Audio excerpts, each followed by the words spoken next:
Welcome to Books for Success.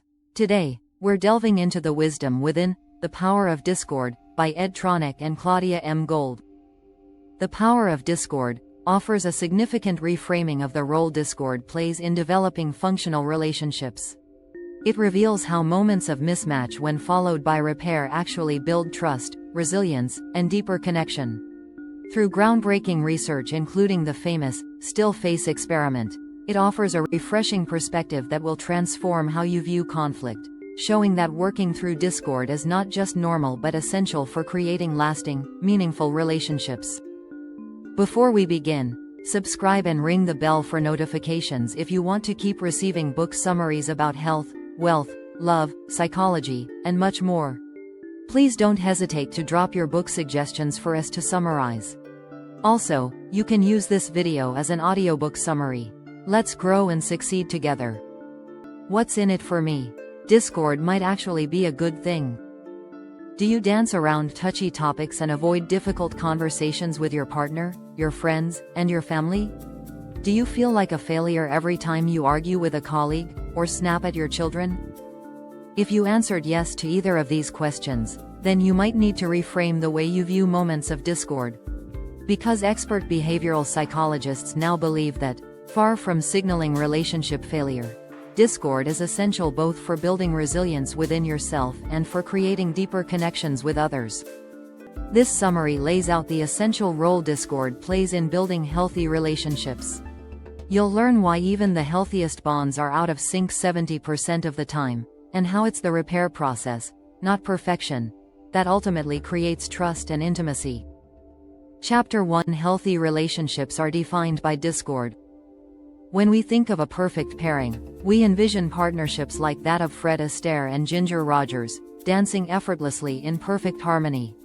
But in reality, most relationships more closely resemble Jennifer Grey and Patrick Swayze in Dirty Dancing. These two endured plenty of stepping on toes, awkward moments, and practice sessions before finding rhythm together.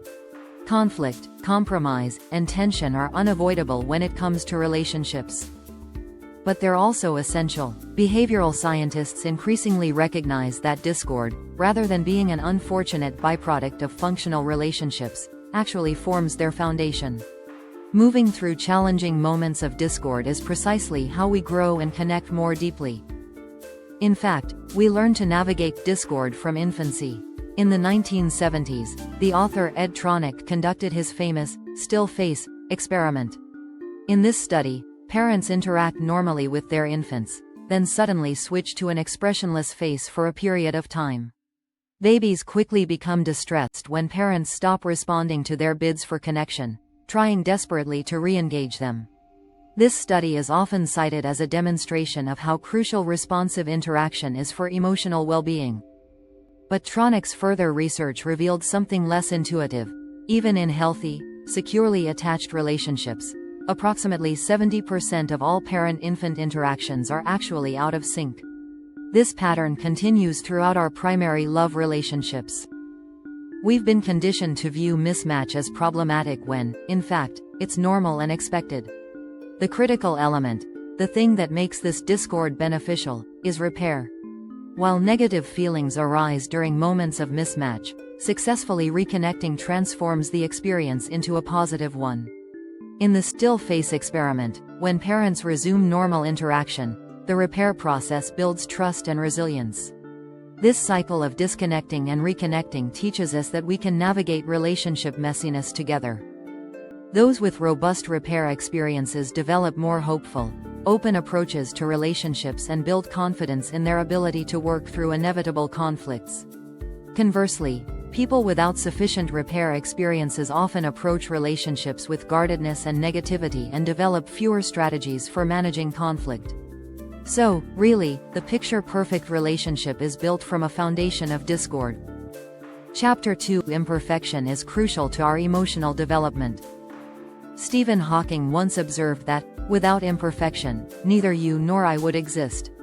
In ancient times, macromolecules, large, complex molecules like proteins, nucleic acids, and carbohydrates that form the building blocks of life, sometimes replicated with slight variations or errors when they interacted. These mistakes created the diversity that allowed life to develop and adapt on Earth. Similar mistakes are needed throughout our early lives. Renowned pediatrician and psychoanalyst D.W. Winnicott noted that after the first few months of a newborn's life, when parents are hyper-attuned to their helpless child's needs, the parent actually needs to begin failing the infant in order for healthy development. These small, manageable disappointments allow the child to develop critical self-regulation skills as they learn to manage their emotions and needs independently. Winnicott called this the good enough mother concept. A parent who gradually and appropriately fails to meet their child's needs in proportion to the child's developing abilities. These measured disappointments aren't neglect. They're necessary opportunities for growth. Now, if imperfection is so vital to our early development, then why have we created a world with such pervasive expectations of perfection? Contemporary culture bombards us with images of perfect relationships, seemingly free of discord. We feel like failures when, in our own relationships, we inevitably face missteps and conflicts. The problem is, when discord is stigmatized, we gain little practice navigating it. And without practice navigating discord, we lack resilience when facing challenges, contributing to rising anxiety and relationship dissatisfaction. Adding to these challenges is our advice-obsessed culture. A whole economy exists for this, built on sharing tips for everything from raising resilient children to boosting productivity. This creates the expectation that experts have all the answers and there's always a right way to succeed. Ironically, this reinforces the perfection paradigm and short-circuits the essential repair process. While advice and support are valuable, trusting yourself to navigate challenges is more important than memorizing hacks to strengthen your relationship. The most functional relationships aren't those without discord.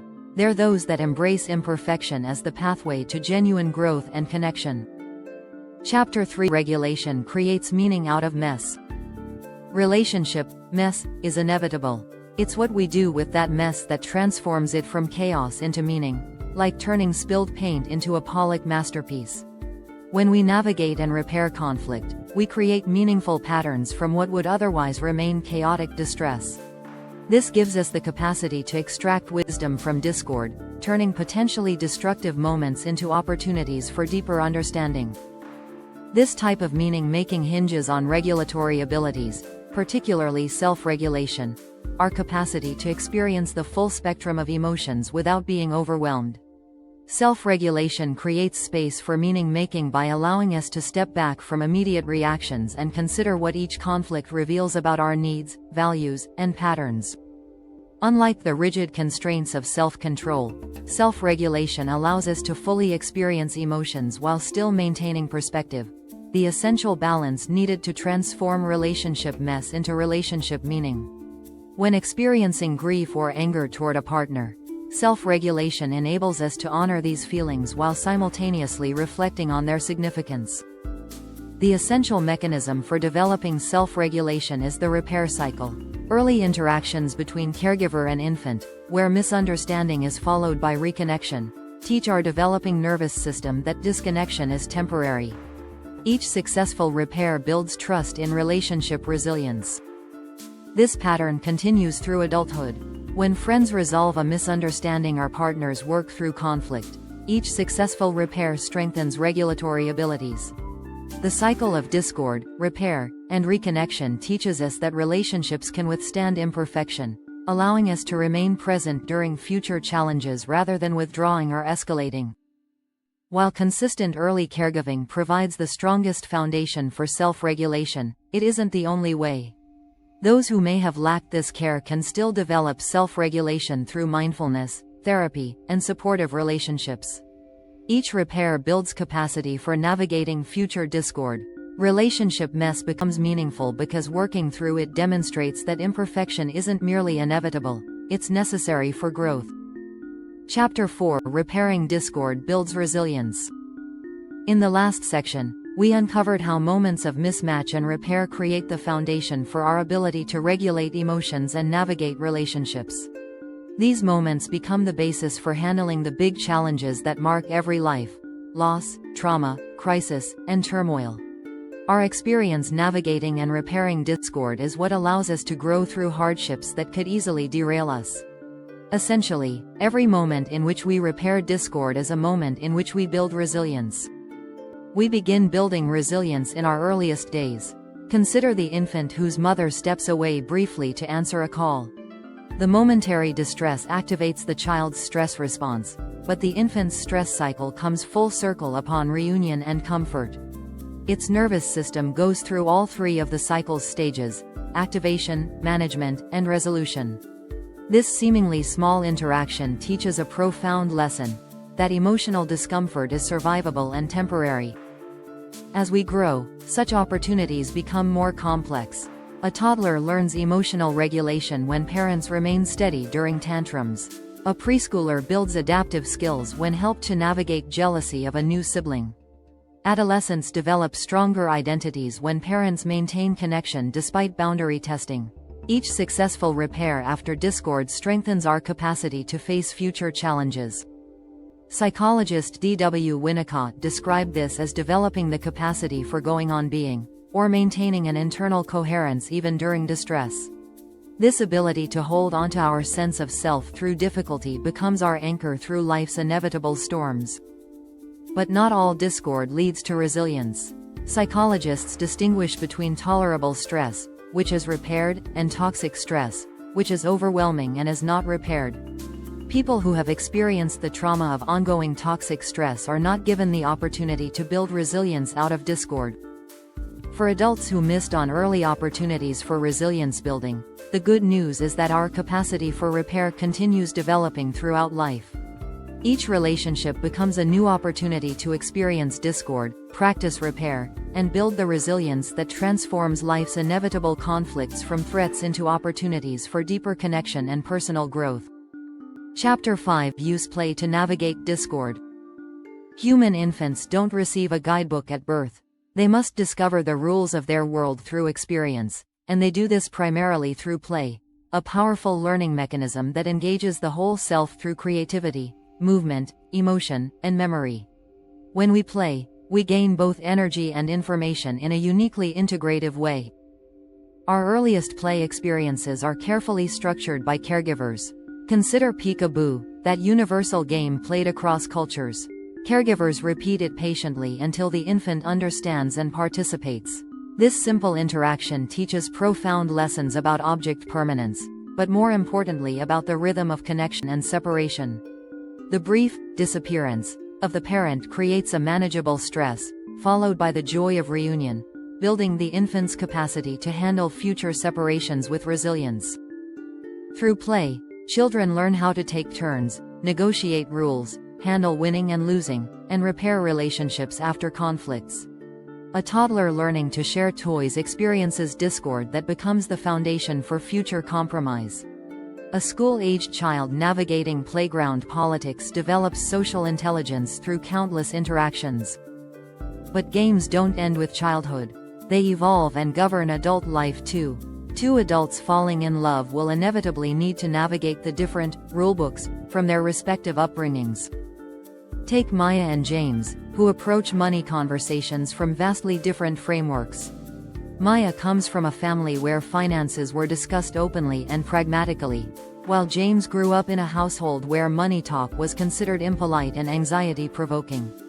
Their first few attempts at budgeting create immediate tension, but by approaching these conversations with playfulness rather than rigidity, they discover new possibilities.